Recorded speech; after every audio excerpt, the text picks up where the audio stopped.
Promises of a new battery storage facility project in Fresno County set to bolster the economy are now facing some pushback. Why some argue current fire mitigation efforts may not be enough to keep the surrounding areas safe. Tensions between the commander-in-chief and leaders in Chicago and Portland are heating up as the White House continues its crime crackdown. Donald Trump is using our service members as political props and as pawns in his illegal effort to militarize our nation's cities. On January 6th, that was the one time when the president should have sent troops in because there was an insurrection. There is no reason for military to be in Portland or any U.S. city right now. What the president is now threatening to do to overcome recent rulings that are blocking his deployment of National Guard troops.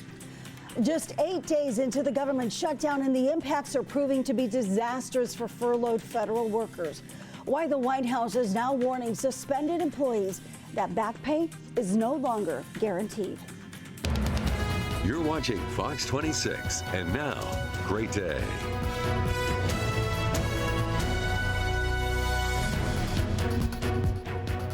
Good Wednesday morning. We begin this hour with a live look at central Fresno. A little hazy, waiting for the sunrise. Today's high in Fresno will be 85 degrees.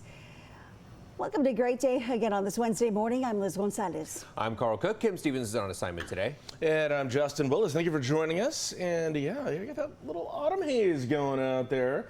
It's been pretty nice out there. You know, we've been waiting for things to feel like fall, and we're going to get there sooner than later. I'm glad I don't see a 9 in that temperature for the high today because it feels like it was wanting to take stay in 89. conditions for a while. We hit 91 yesterday, actually. It wasn't a record, but plenty warm enough, and we don't have any 90s in the forecast today, at least not for here. It's still going to be a little warm out there, but later on you're going to see we'll get some really nice fall weather going here for you. But let's get today going and see how your Wednesday is shaping up here with your current conditions. Right now it's 63 degrees out there, nice and clear. Dew points at 50, and here's the rest of the day. We're going to have light winds out there today, nothing too bad though, but plenty of sunshine too. At 10 a.m. it'll be 69, at noon 76. At 5 o'clock we're at 83 degrees. Yeah, temperature should be fairly seasonable today, but they're going to cool off soon enough. In fact, that's part of your next weather maker here, which is going to bring a couple chances of rain. Details next. We're now hearing from the daughter of a Coalinga woman who's been missing for nearly a month. Investigators say 50-year-old Isabel Lucas Velasco, her disappearance is being treated as suspicious, and they need your help to find her. Mayra Perez, Velasco's daughter, says that her mom has been missing since September 12th. She was last known to be in San Luis Obispo County. This week, deputies there released photos of 2 trucks believed to be connected to the case, and the detectives have seized both of them. Perez says she recognized one of the trucks as her mom's co-worker who drives it. While details about the trucks remain limited, detectives are now looking for anyone who may have seen those trucks in the Coalinga or Avenal areas on the night of September 12th or during the day on the 14th. Investigators are also urging anyone with security cameras facing Highway 198 west of Coalinga to review their footage for any sightings of those 2 trucks. If anyone has any information, or if the people involved in this could think a little bit about us, about her children, about her family, because yes, we are worried about her. It would mean a lot if somebody could help us find her. Anyone with information regarding this case is asked to call the San Luis Obispo County Sheriff's Office at the number there on your screen, area code 805-781-4500. Again, take a close look. The 2 trucks are believed to be connected to this missing woman's case. Both license plates are visible in the pictures that we showed you. Those are also up on our website at KMPH.com. In case you caught them on your security cameras, call authorities right away. And take a look. Have you seen this missing woman? Merced police say 32-year-old Sydney Sherrill of Modesto was last seen Monday. She's believed to have unexpectedly traveled by public transportation from Modesto to Merced.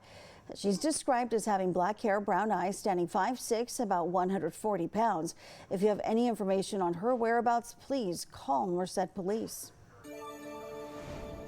It's 5:04. Let's get a check of the forecast here and see what's going on. Boom. We've got some low pressure that's going to bring a little instability to the Bay Area today. That's not going to impact us. But what will impact us is some low pressure coming in from the Pacific Northwest there. We've got a cold front coming in too. That's going to drop our temperatures pretty well below normal. We could see some 60s here next week, but definitely some 70s there. But that low pressure system is going to bring some good rain to Northern California. Southern California, though, is going to get some good rain from Hurricane Priscilla. Well, it won't be a hurricane by the time it gets here. Right now it's at a Category 2, but will weaken from here as it moves north along the Baja coast. It'll get into Southern California and bring some good rain to the desert and parts of LA, San Diego here. So let's kind of track this and show you how this is going here. So we're not really going to get anything out of these two systems in the valley. In fact, we should get plenty of sunshine here as those two storms hit where they're supposed to here. So you kind of check it out here. You can kind of see some starts to pick up there tomorrow morning in the far northern regions of the state here and the far southern regions. But then we get to Friday night, 9 o'clock here. Look, it's going to get pretty heavy in Northern California, and that heaviness will be in the deserts there in the Southern California. And again, those are from two different systems, right? Well, Saturday we'll see a little bit of activity in those high elevations of the Sierra Nevada mountains. And then we have another storm that's on the way due to hit us next week here. Let's get to that here, because by about Monday, Tuesday, we'll start to see things pick up there. Monday night, things start to creep in over to the Bay Area. And look how heavy this is going to get. This is going to gain some traction here and really get heavy for us.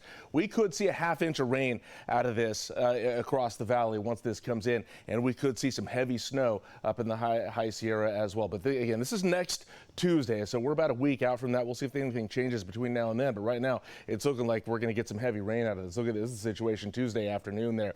And it's really just going to be for Tuesday. There might be some remnants there Wednesday morning, but then we're going to be done with it after that. So we'll keep an eye on that one and see about any developments there. In the meantime, temperatures are starting to back off here. Today we're at 85. That's just a couple degrees below or above normal. And then tomorrow we're going to be a little below normal with an 80. Same deal for Friday there. Friday could be a little breezy, by the way, about 10 to 15 mile an hour winds expected there. And then we'll be in the 50s overnight. All right, in just a bit here, we're going to get a look at your highs and lows across the rest of the San Joaquin Valley for your Wednesday.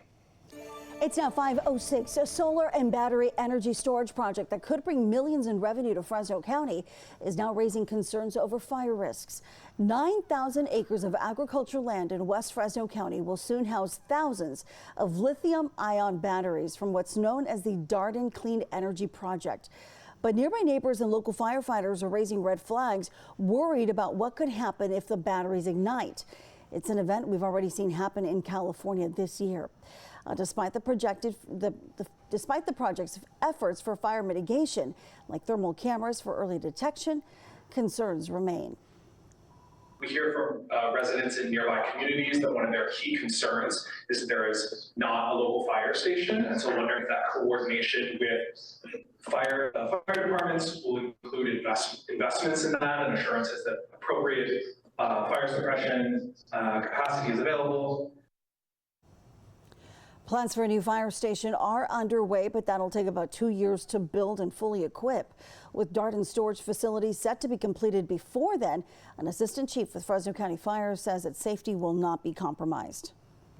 We're expecting that we do not reduce our current service level, which would mean that we're not taking an engine out of its response area, protecting the citizens and the public. That we're able to enhance our services where we're able to appropriately protect the public as well as that. So an enhancement of services in some fact.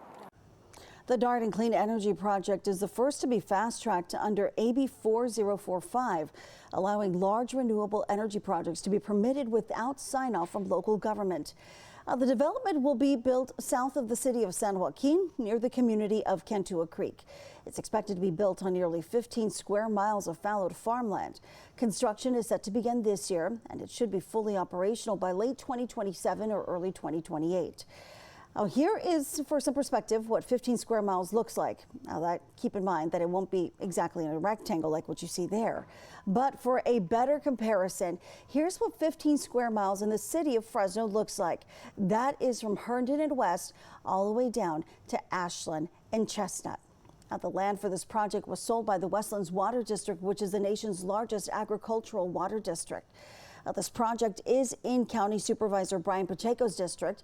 He offered some background, saying that this was approved by the California Energy Commission's board in June under that new state law, and the county had no role in its approval.